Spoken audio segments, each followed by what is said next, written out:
Good morning my friend, ito Modis here again. So, magbibigay lang ako ng sarili kong opinion.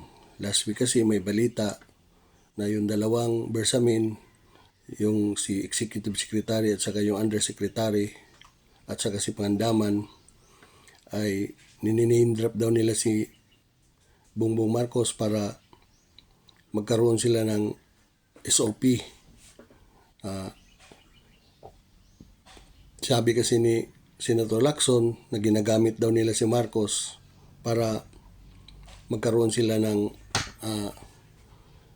mga SOP. So, hindi lang milyon, kundi bilyonis. 9 billion daw sabi ni Senator Lacson. Ang tanong, alam ba ni Marcos? Kasi sabi ni Lacson hindi. Pero opinion ko, my friend, my personal opinion, alam ni Marcos. Hindi naman 1,000, million ang pinag-usapan dito. Bilyonis ang pinag-usapan dito. So, siyempre, yung kontraktor na nagbibigay ng pera kay Bernardo, yung sa DPWH, Undersecretary, imamaritis niya yan sa mga kakilala niya na mga kongresista or senator na sasabihin niya na nagbigay siya ng bilyonis para daw yun kay Marcos.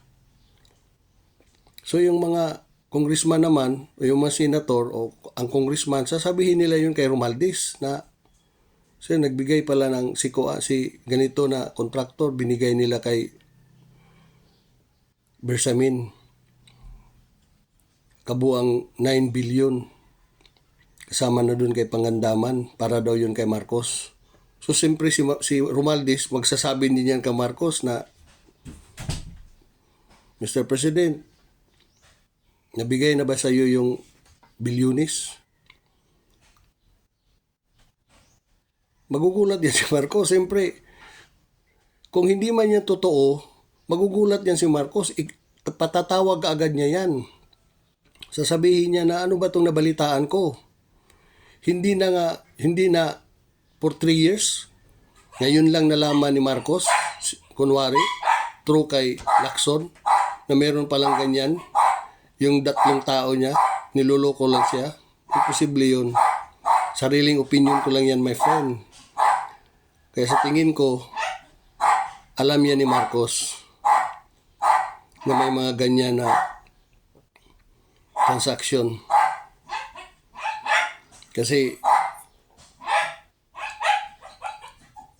marami namang marites dyan sa Senado at saka sa Congress Kahit gaano pa kaliit yan, malalaman nila yan kung sinong gumagawa ng mga transaksyon na ganyan. Okay lang siguro kung 1,000 lang, milyon lang, hindi na nila papansinin yan. Pero billion yan, my friend. 9 billion. SOP sa 58 billion, 16%. Maraming makakaalam niyan, hindi lang contractor, si Bernardo at saka yung sila Bersamin, hindi. Malalaman niyan lahat ng mga corrupt dyan sa gobyerno na may binibigay papunta kay Marcos. So, alam ko, sarili kong opinion, alam ni Marcos. So, yun lang ma-share ko, my friend. Sariling opinion ko. So, bye-bye.